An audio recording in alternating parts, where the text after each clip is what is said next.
Buenas tardes, este video es para mis estimados alumnos de primer semestre. Estoy haciendo unas pruebas del recorrido del video y su manejo en general. Denme unos segunditos y estoy con ustedes de nuevo. Bien, como ya ustedes saben, estuvimos hablando bastante sobre el tema de la ética y la moral.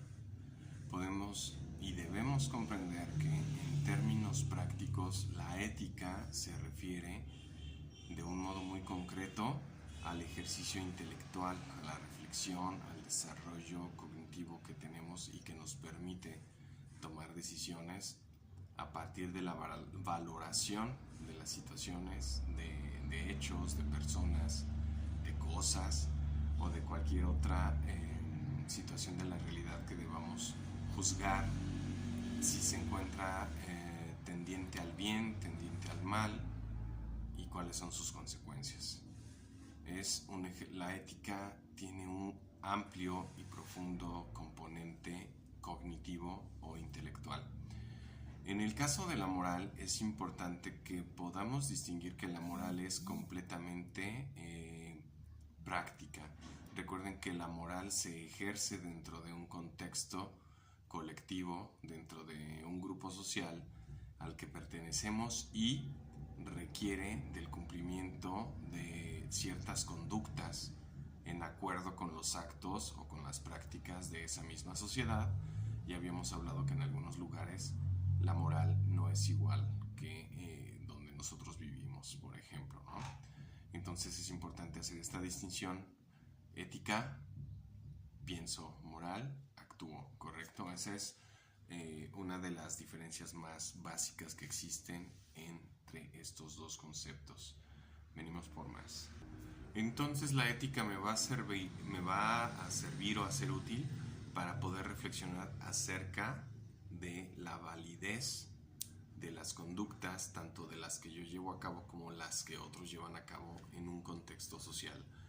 ¿Y por qué es tan importante el contexto social? Pues simplemente porque nosotros estamos inmersos en una sociedad y no podemos desarrollarnos si no hay una sociedad, si no hay con quien hablar, si no hay con quien comunicarse, si no hay a quien ofrecerle nuestras habilidades o nuestros productos o algún tipo de servicio para hacer el intercambio que se genera todos los días en la sociedad para poder seguir adelante, desde los aspectos más básicos como lo son la alimentación, el vestido y el techo, hasta cuestiones ya más trascendentes como llenar o satisfacer el sentido de nuestras vidas a través de nuestras habilidades y lo que le podemos brindar al mundo como un servicio que finalmente nos va a tener una retribución, ¿no? Entonces, tanto la ética como la moral trabajan de manera paralela, y nosotros tenemos la necesidad y la obligación de comprender la aplicación de ambas disciplinas en el contexto de lo práctico y cotidiano. Ahora bien, chicos, algo que tienen que tener en cuenta de manera muy importante es que para poder realizar la ética es importante que, para poder aplicarla, es importante que ustedes tengan una capacidad cognitiva y de razonamiento, que tengan un bagaje cultural, un bagaje cognitivo importante, es decir, que conozcan de conceptos, que puedan relacionar conceptos y que puedan saber la aplicación de dichos conceptos en la realidad. ¿Esto por qué? Porque a lo mejor yo puedo considerar que algo que yo hago está bien, pero en realidad está mal ya en términos prácticos. Y el saber reflexionar implica, o más bien la ética implica poder reflexionar, poder aplicar incluso la lógica. La lógica es algo completamente fundamental y necesario para poder ejercer juicios valorativos, es decir, aplicar la ética, ¿no? De manera intelectual, repito. Entonces, si tú ignoras muchas cosas, te va a ser mucho más difícil aplicar la ética y por tanto va a ser más difícil que te comportes de una manera moral dentro del núcleo social al que perteneces. Por eso es tan importante la ética, porque en realidad es un ejercicio de reflexión donde vas a envolver todos los valores que conoces y todos los valores que practicas y vas a ver si estos realmente tienen ese valor que se debe de aplicar en la sociedad, ¿correcto? Esto es muy importante que lo anoten y que lo reflexionen. Un ejemplo de lo que estamos hablando puede ser, por decir, en alguna situación donde hay un conflicto con un mayor, con un maestro, con un padre, con un tío, con alguien mayor. La diferencia aquí sería la experiencia. Ustedes pueden comportarse de manera moral a través de la imitación porque ven que la demás gente se comporta así, ¿no? Eso es muy simple y no tiene mayor problema. Sin embargo, en el caso de la ética, si ustedes no tienen los elementos para hacer una reflexión, pueden llegar a creer que ustedes están en lo correcto o que los valores o las pautas de conducta que ustedes consideran que son adecuadas no lo sean. Entonces es importante que antes de realizar una conducta ustedes la puedan reflexionar y puedan pensar en las posibilidades o en las consecuencias a futuro. Pero si no tenemos como esta agilidad mental o esta parte de la lógica que nos permita enlazar conceptos, enlazar actitudes, enlazar significados de conductas o de conceptos, de acciones en la realidad, es probable que nuestro juicio ético esté en realidad equivocado.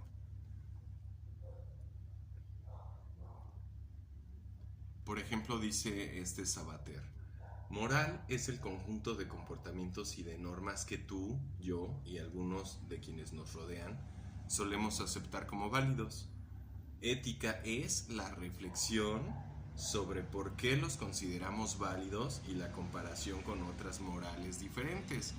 Como habíamos planteado en algún momento, hay ciudades donde es válido o es bien visto asesinar a otra persona o llevar a cabo actos delictivos, porque en su cultura, en el desarrollo de su cultura, eso es normal.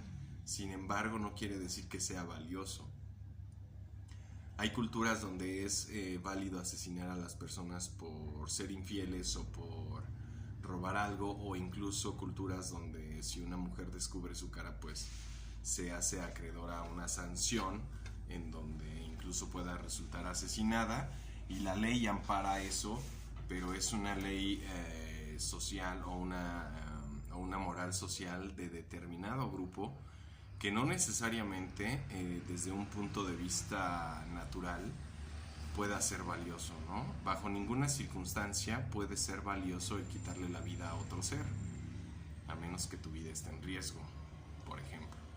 Pero ahí tienes que valorar realmente si tu vida está en riesgo y si vale la pena despojar de su vida a otro ser, ¿no? Y mucho menos o con más impacto en la vida de un ser humano. Esto es muy importante que lo reflexiones. Entonces, ¿por qué vemos las teorías éticas? Las teorías éticas lo que nos van a proporcionar es una fundamentación racional acerca de por qué ciertos valores resultan importantes o, valga la expresión, válidos dentro del contexto en el que nos movemos o en el que existimos. Entonces, la teoría ética nos va a presentar una serie de consideraciones y razones para que nosotros para que se pueda validar el uso de la ética en la vida cotidiana, ¿correcto? Para continuar con esto, quiero recordarles, Aristóteles decía que, Aristóteles, Platón y otros filósofos decían que el máximo sentido de la vida del ser humano era la felicidad, es decir, ser felices, ¿no? Cada quien. Pero hay un conflicto con esta parte, porque en acuerdo con la capacidad cognitiva, con el bagaje intelectual, con todo lo que uno puede tener en la mente y la calidad de lo que uno tiene en la mente, pues uno va a apreciar la felicidad desde distintos puntos de vista, independientemente de si está bien o si está mal. ¿Y cómo nos vamos a dar cuenta si está bien o está mal? Pues a partir de las consecuencias de nuestros actos y de cómo vivimos de manera cotidiana y qué disfrutamos o qué padecemos a través de la cotidianidad. Entonces es importante que consideremos nutrir nuestra mente con muchísima lectura en este contexto de la ética, pero no no estoy diciendo que leamos pura ética, estoy recomendando que leas todo lo que puedas leer, desde historia, desde economía, desde psicología, desde historia, desde cualquier tipo de conocimiento. Entre más conocimientos tengas, tienes más referencias para generar indicadores de juicio o juicios de valor entre diferentes tipos de contextos, independientemente de la ciencia o de la disciplina de la que estés hablando. Aquí el factor más importante es que tu mente esté nutrida para poder tener elementos de reflexión y puedas juzgar diferentes situaciones, actitudes, personas, hechos, ya sean pasados, presentes, futuros o potenciales, y sobre todo que tengas la capacidad de reflexionar cuando un acto se apega a un valor y por qué dicho acto se apega a un valor, es decir, que lo puedas explicar. Si lo puedes explicar, quiere decir que en tu mente lo tienes claro y por tanto has hecho un ejercicio reflexivo a través del uso de la razón que te permite avalar la acción o las decisiones que tomas en la vida, y que seguramente si lo haces bien pues no vas a perjudicar a nadie y al contrario vas a beneficiar a los demás, ¿no? Y eso por supuesto que te va a dar un cierto grado de felicidad. Mucho del grado de felicidad que vive un ser humano depende de las relaciones que tiene, ¿no? Del tipo de relaciones que tiene. Entonces es obvio que si tienes malas relaciones, no sé, donde te golpean, te agreden, te menosprecian, te hacen sentir mal, te hacen sentir menos, pues entonces no son unas buenas relaciones, ¿no? Y quiere decir que tu enfoque valorativo, empezando por ti mismo, empezando por la valoración de ti mismo, pues no es el adecuado, y quiere decir que te hace falta ver más allá de lo que esa realidad te está planteando. Como pueden ver, en este momento estamos hablando de un proceso ético que comienza con uno mismo, que, que plantea la situación de cómo nos vemos a nosotros mismos. Y por supuesto que la ética empieza por uno, ¿no? Empieza cómo trato a mi cuerpo, cómo trato a mi mente, cómo me alimento, cómo desarrollo aquellas habilidades que tengo, cómo las pongo al servicio de los demás y cómo genero una interacción productiva entre todos aquellos participantes de mi grupo social primario, que puede ser la familia, que puede ser en la escuela, en el trabajo o en cualquier otro lugar.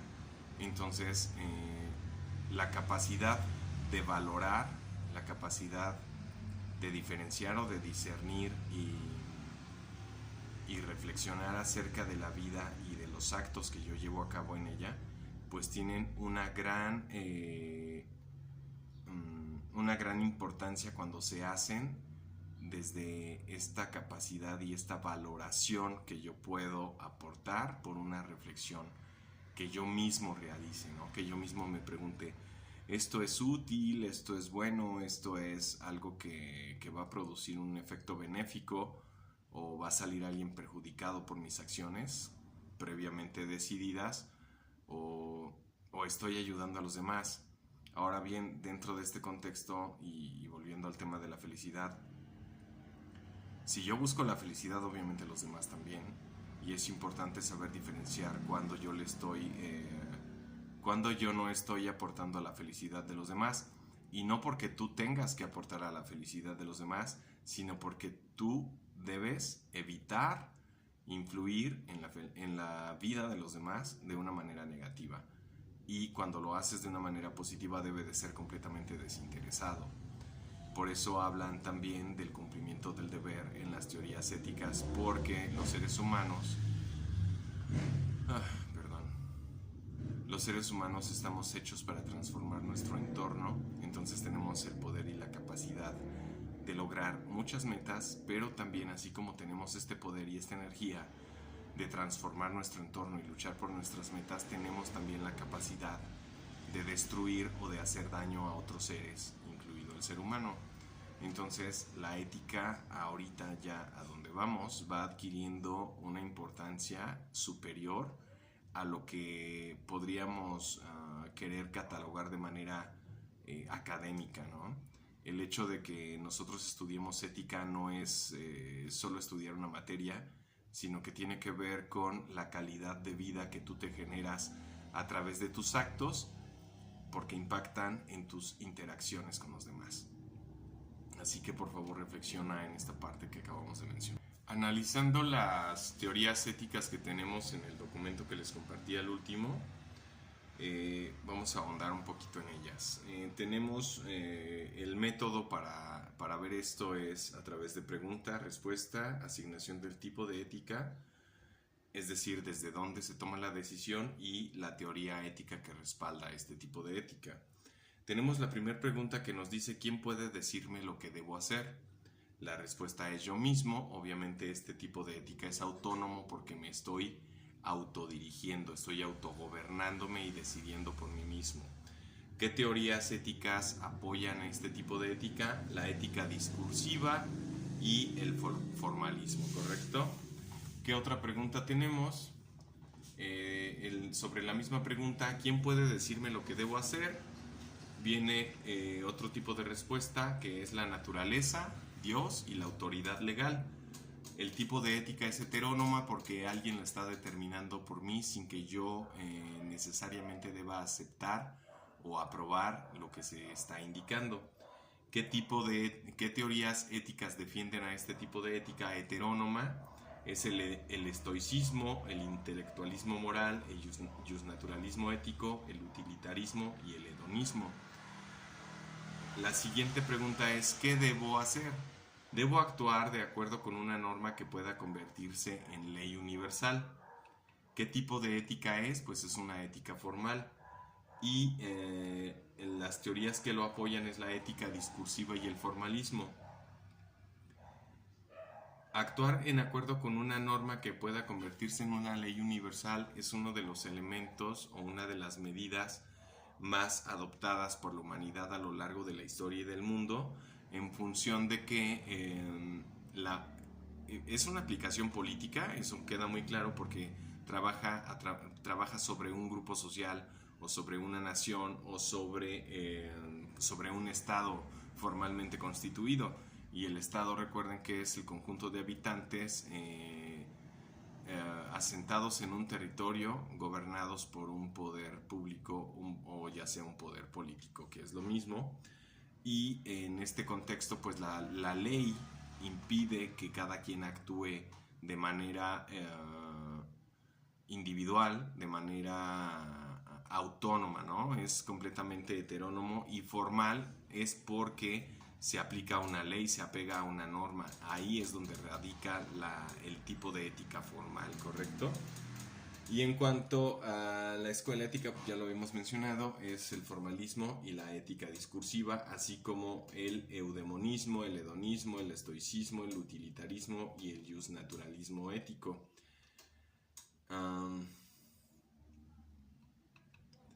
Por otro lado, dentro del qué debo hacer, tenemos otra respuesta. Perdón, me equivoqué en las últimas escuelas. La segunda respuesta al qué debo hacer es: debo hacer esto porque es lo bueno. ¿Qué tipo de ética es? Es una ética material que tiene que ver con los resultados de aquello que yo haga, con el resultado de la conducta. ¿Qué escuelas o qué teorías éticas apoyan a la ética material? Pues es el eudemonismo, el hedonismo, el estoicismo, el utilitarismo y el justnaturalismo ético. ¿Cuáles son las acciones correctas? Las que tienen buenas consecuencias, es decir, las que acercan al bien. ¿Qué tipo de ética es teleológica? ¿Qué escuelas la defienden? El eudemonismo, el hedonismo, el justnaturalismo y el utilitarismo. Ante la misma pregunta, una nueva respuesta. Las que son correctas en sí mismas, al margen de sus consecuencias, pues cumplen con el deber. Por ejemplo, ayudar a alguien en desgracia, ayudar a otro ser vivo a no perder la vida, o ser compasivos con otros seres. Esa sería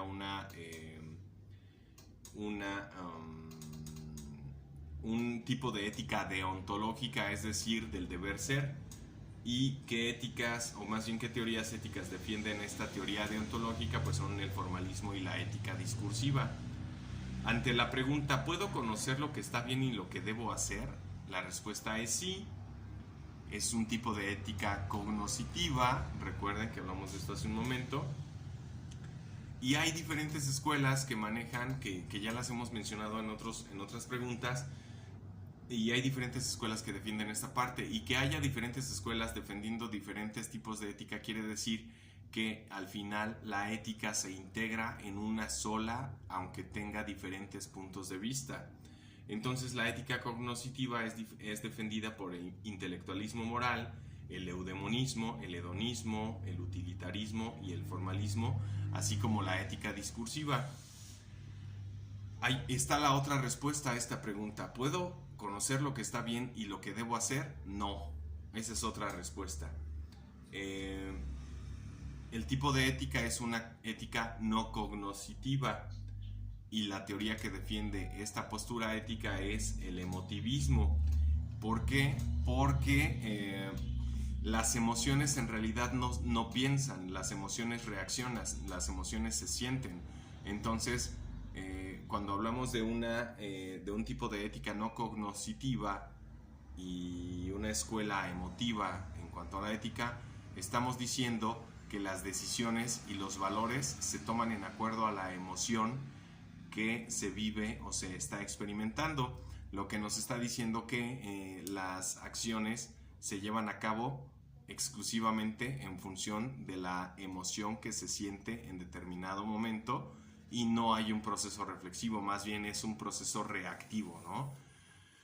Digamos que estoy solo en casa y a lo mejor estoy triste, estoy enojado, y alguien me dice, oye, necesito que me ayudes a cargar unas cosas en un camión porque mi mamá se lastimó la espalda.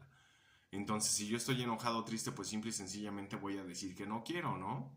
Aunque sé, por un lado, que ayudar está bien, pero si respondo en acuerdo con la emoción que estoy experimentando, pues entonces voy a decir que no, y no me va a importar el bien de los demás. Por otro lado, también, y fíjense, son dos extremos.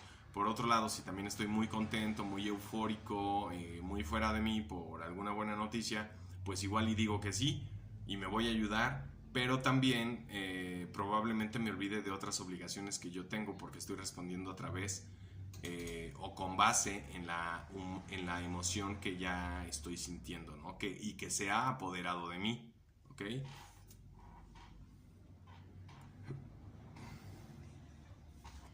Bien, denme un segundito y continuamos. Bien, entonces profundizamos en el intelectualismo moral, y según nuestro contenido, según esta teoría, conocer el bien es hacerlo. Solo actúa inmoralmente el que desconoce en qué consiste el bien, es decir, el que no sabe qué es el bien o qué hay en el bien, pues lo desconoce y por tanto no puede realizar el bien. Puede comprobarse que esta teoría es doblemente cognitivista, ya que no solo afirma que es posible conocer el bien, sino que además defiende que este conocimiento es el único requisito necesario para cumplirlo. Recuerden que hace un momento les decía que normalmente podemos tener conductas no éticas porque no sabemos qué es un valor, o si un valor real, o si alguna actitud o alguna conducta es realmente valiosa, ¿no? El filósofo griego Sócrates fue el primero en mantener dicha postura ética. Para este pensador, no solo el bien es algo que tiene existencia objetiva y validez universal, sino que, además, al ser humano le es posible acceder a él. Así pues, Sócrates concibe la moral como un saber, de la misma forma que quien sabe de carpintería es carpintero y el que sabe de medicina es médico. Solo el que sabe qué es la justicia es justo. Por lo tanto, para este filósofo no hay personas malas sino ignorantes, y no hay personas buenas sino son sabias. Entonces, volvemos un poquito a lo que les mencionaba al principio. Nosotros no podemos hacer, pensar o sentir algo que no haya nacido en nuestro pensamiento, en que no se haya reconocido ahí.